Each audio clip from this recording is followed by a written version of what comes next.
Sigi khunungai di leitre hairiba khoigi kaino mapanda ising mayaidaga phamdara fajana khoi chak cha thage do imanabamna soibunga okka thongom pore fajana nairage do shooting to phajani mayam ngasidi khoigi dengaw da koitharu gi ge imanabaga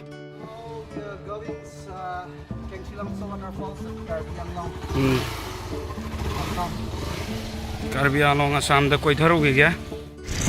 Daboga yaure daboga dagi dengaw da mko chat ka doine uji se gari macha da lam na tunga lak pani na lore ne wa da oi batawe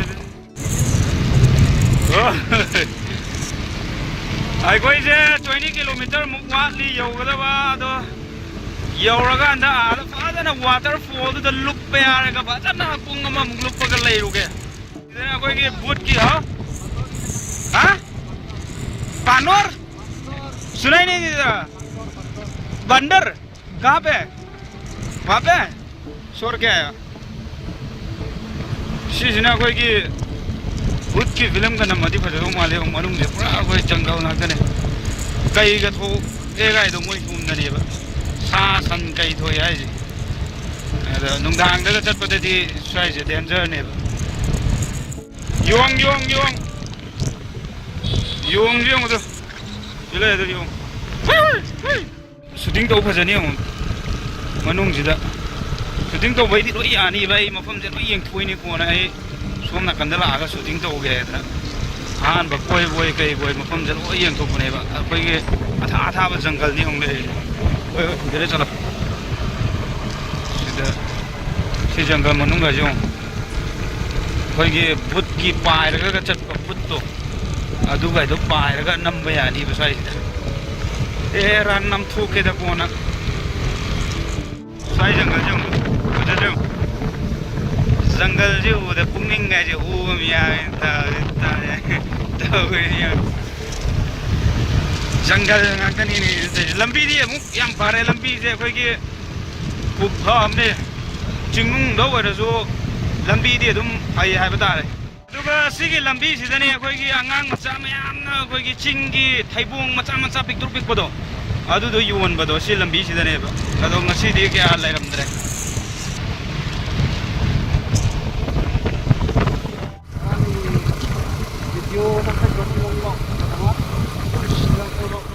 mayam akoi imana ba hoi gi mayum yoksale hujik se sidama mang da thori sine mai nupi ga thonge sida si mamang gi je adu ba अखोई योरगा साक फादना साथ होय आरगा कोई बचलने इसवाई के तुम फबुती फसै इंग लावय बा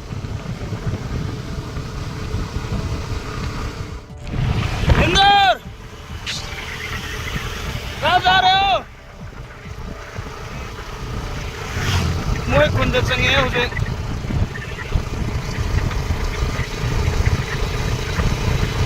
कितना दूर है और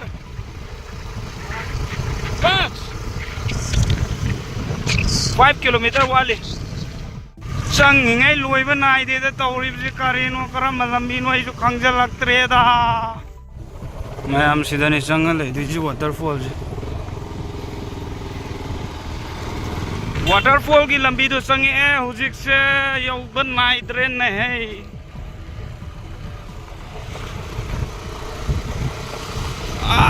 chingnung manung chang doi ni tawri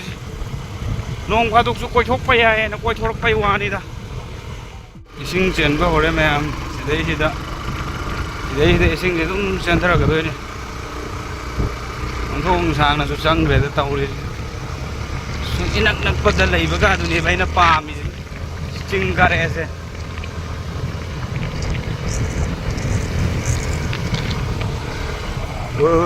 ये तो पूरा टर्निंग है रे मना कोंग जी में पाजन नसी जे मई धार है तो कगधर ने इस ले दे माइरेन के ठोंग दोई यहाँ पे कौन पोक बना रहा है यहाँ पे कौन पोक बना रहा है ngô bò cái tầng này được à xí माइरेन यहाँ पे इमानबमना सोइबुंगा ओका थोंगम पोरे फाजना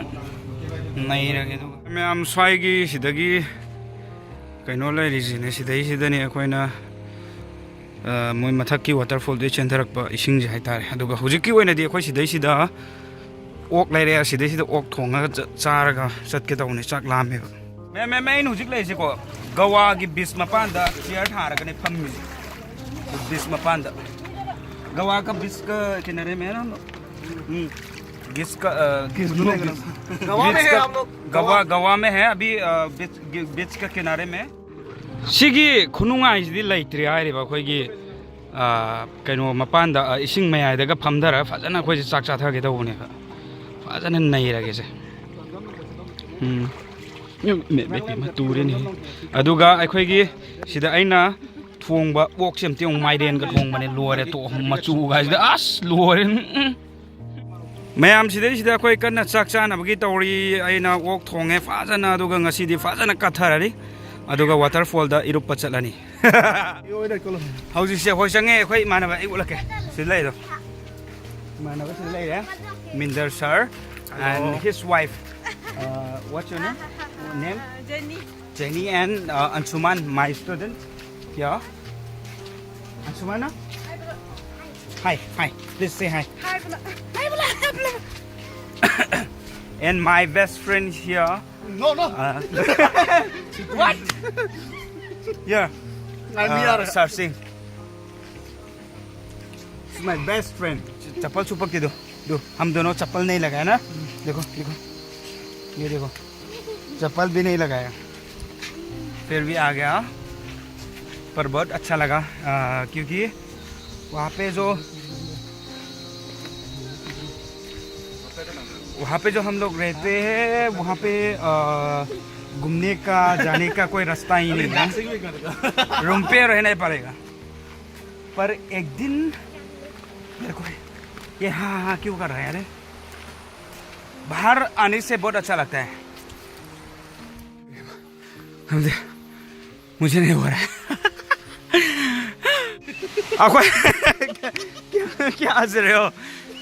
वाओ बना कोई ना बाकी मतुंग देखो हुजी वाटरफॉल दलाई हुजी वाटरफॉल से कोई यौरे वाटरफॉल से दे हुजी फाजन लुक देबा मफम ममनी वू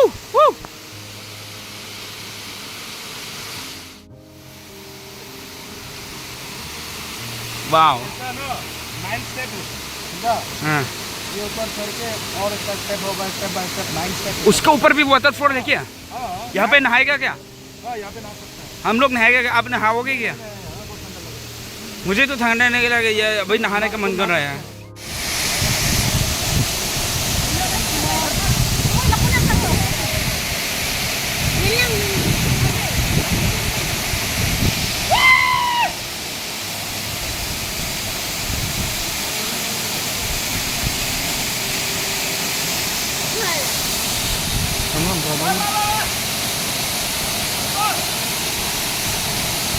उधर मत जाओ घेरा है यहाँ उधर से जाओ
वहाँ पे ना लो वहाँ पे